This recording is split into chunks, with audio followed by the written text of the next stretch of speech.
What's up, you guys? Nick here, and last week I gave you several reasons why I prefer outdoor track to indoor track, but that doesn't mean I don't still appreciate a spicy indoor race. And today's race, the men's 1500 from the recent World Indoor Championships, this one is extra spicy. We got the defending Olympic gold medalist, and we got a hot pace. Let's roll the tape. And they're off, and look at this, they're off to a hot pace already. 12 guys. All of them had to run in the prelims to qualify this, so these are the 12 fittest in the world right now.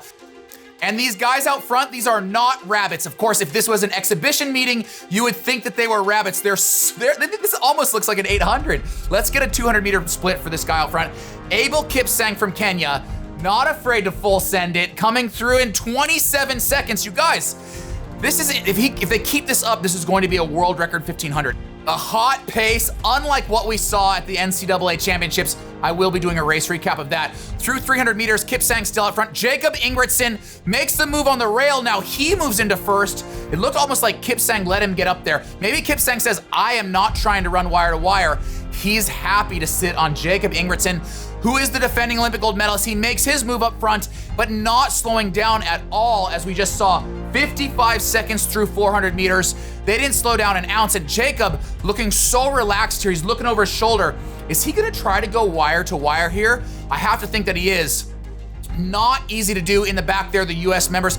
I didn't mention the US guys by name. They're not really a factor in this race, but I am always happy to see two guys in the finals with US singlets on, doing the best they can off this hot pace. Now, I did mention this is going to be honest from the gun.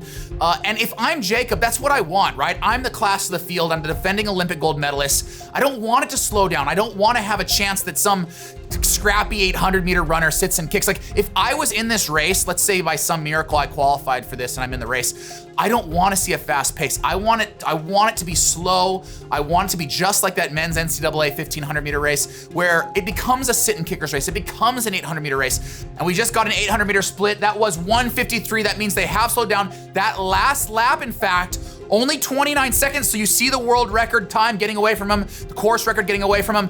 This is slowed down. That could leave some people in the race. Like, Jacob, if you're gonna go wire to wire, bud, you gotta push it. You have to constantly keep your foot on that accelerator, or you're gonna leave guys like Samuel Tefera in it. Samuel Tefera, if I'm a betting man, right now my money's on Tefera, the Ethiopian in second. He's using Jacob as his rabbit. He's saying, I'm happy to just glue myself to you. This is, of course, if we were outdoors, this would be the third lap. This is the lap where races are made or lost. You have to match moves. You have to make moves. You really start to set yourself up for that final kick right now. And Jacob, just looking over his shoulder, you'll see him glancing over his shoulder.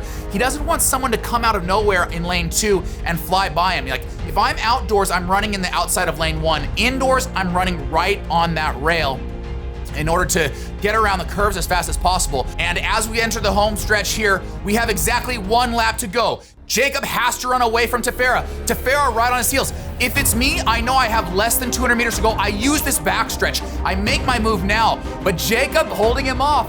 You know, you don't want to make that move on the curve. It's hard to do indoors, but here he is using the bank, glued to the shoulder. Is he gonna use that whip? That's what I want to see. Come on, Tefera, come on, Jacob.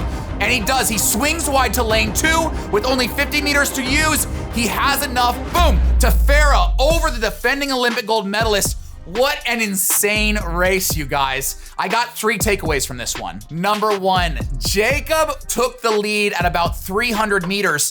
Risky, trying to go wire to wire, you know, trying to lead that long, it's so hard. If Ingebrigtsen had been content to sit on Tefera, basically the exact opposite, use that race plan against him, would he have had enough left in the tank to ultimately be able to come home with gold? I don't know. If it's me, I told you, if I'm a betting man, my money's on the person that's sitting and kicking in second place.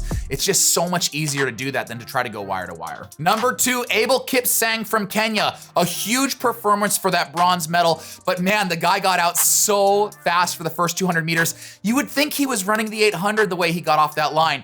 If he'd held back just a little bit, would he have had some more and could he have been up with the leaders? You know, at one point in the race, we saw him all the way slip back to 4th place. Not easy to do. His pacing, you know, I personally like to see Miles run relatively even pacing. Obviously, he ran a huge positive differential there. If you spread that peanut butter just a little bit more evenly, could he have had a better performance? I think so, but I'm not his coach, and I think it's a huge performance for him to come in and grab that bronze medal. And of course, my third takeaway, does anybody care? Obviously, all of you guys who clicked on this video, you care, and I hope you found something, you know, informational, educational about that video. But truly, I mean, if I'm Jacob, I already got the hardware. I have the Olympic gold medal. This is an afterthought, and I'm wondering, you know, based on the people that viewed this video, you know, prior to me recapping it, nobody watched this video. I'm sorry. I hope people are caring about this and learning something. At the end of the day, it all comes down to outdoors. And if I'm Jacob, I'm thinking to myself, all I care about is outdoors world championships in Eugene, Oregon in 2022, just a few months away. Also, if you're Tefera or if you're Kipsang, you're stoked you got the medal, you just got a great payday. But again, the one that really matters to all of these athletes happens here in Eugene, Oregon this summer. I'm talking about the World Outdoor Championships in 2022. We are going to be adding recaps to that, but there are a couple more races that I still want to race recap from indoors, mostly because I think I can teach you guys a lot about tactics. Number one, we need to discuss the 1500 meters from the NCAA championships this year. It was a pedestrian tactical affair, but you can learn a lot from those. We will be race recapping that soon. And of course, the men's 800 from World Indoors. Obviously, I have a soft spot in my heart for that. And so I want to do that one too. Let me know in the comments below. Do you want to see men's 1500 from NCAAs or men's 800 from World Indoors? We're going to do both, but I'll do whichever one you want me to do first. See you guys very soon.